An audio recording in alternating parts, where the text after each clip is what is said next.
Bonjour, aujourd'hui je voudrais vous présenter une voiture qui est chère à nos cœurs, puisqu'elle représente vraiment très clairement, comment dirais-je, une voiture iconique d'une série télévisée des années 70-80. Alors je ne sais plus à quelle époque on l'avait vue, mais il me semble que c'était début des années 80 en France.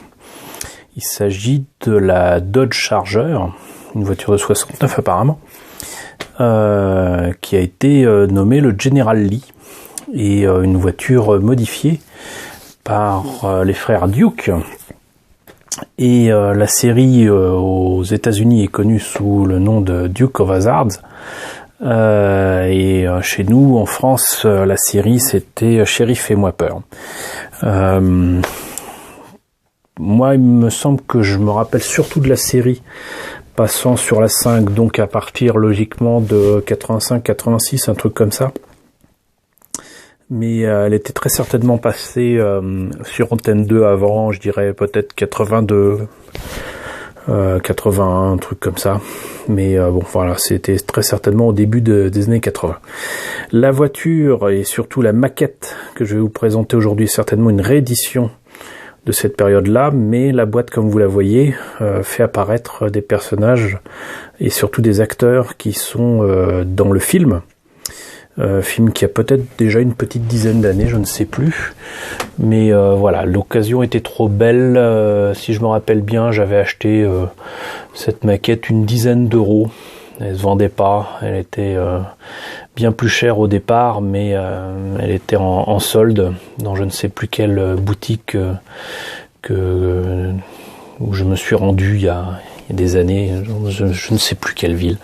On s'en fiche, quoi qu'il en soit. Donc c'était donc une maquette qui a été sortie à l'occasion du film, et moi je n'avais pas eu la maquette de la série, donc voilà, l'occasion était trop belle pour la rater, et je me suis évidemment précipité sur cette maquette vu qu'elle n'était en plus pas très chère. Alors voyons ce que ça donne au niveau de la boîte.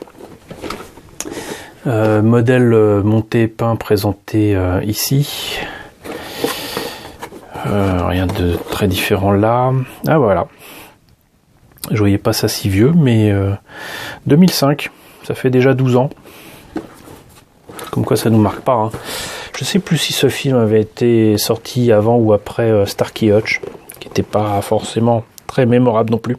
Je regrette d'ailleurs de ne pas avoir vu de maquette de la Grande Torino.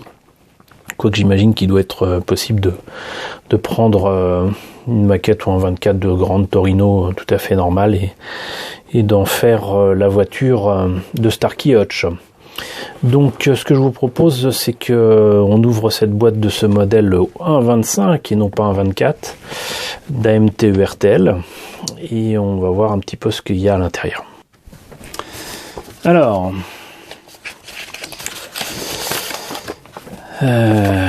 on a là c'est indispensable décalco pour le marquage de la voiture, aussi bien sur le toit que les numéros 01 qu'il y a sur les côtés, le nom de la voiture.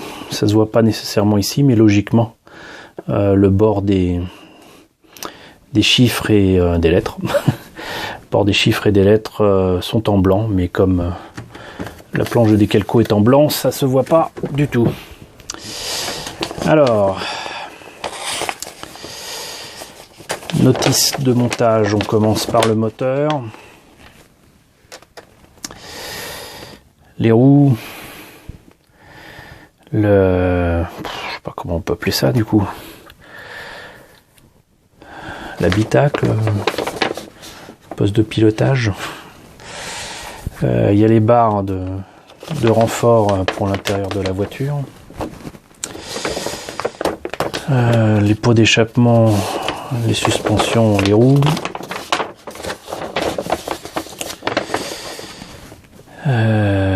Apparemment, il y a différentes pièces pour...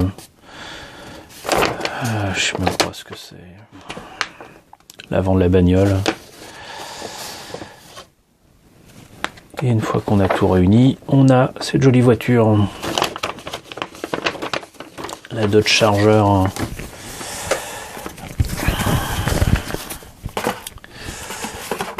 Donc, voilà, les pièces elles sont encore sous plastique, vous voyez.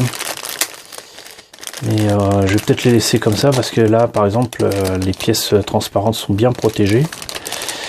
Mais pour ce que j'en vois, franchement, si le kit date à l'origine des années 80, je dis chapeau. Voilà, contrairement à la Ferrari de 82, c'est pas vilain. Quoique, quand on regarde là, mais c'est une pièce qu'on ne verra quasiment pas. Non, bon, on voit quand même que ça date un peu. Hein. À ce niveau-là, ça date un peu. C'est même d'ailleurs amusant parce que du coup, c'est en orange, mais c'est transparent. Je vois mes doigts à travers. Ça se voit pas à l'écran, mais je vois mes doigts à travers les pièces. Et je suis en train de les perdre, c'est pas bien du tout. Mais là, on voit par contre qu'effectivement, ça date. Et là, je sais pas si vous voyez, mais on voit à travers. On voit à travers. C'est très étrange. C'est fou. Ils ont voulu le faire en orange, mais au final, c'est un orange transparent.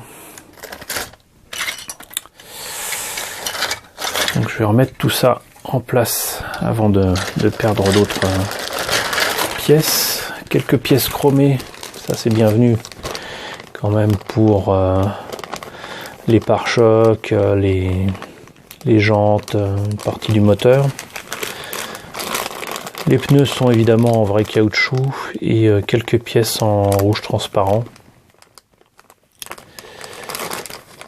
qui doivent être certainement les feux arrière, mais que je trouve extrêmement mal moulés. Donc visiblement un kit qui date, hein, mais qui a l'air sympa quand même.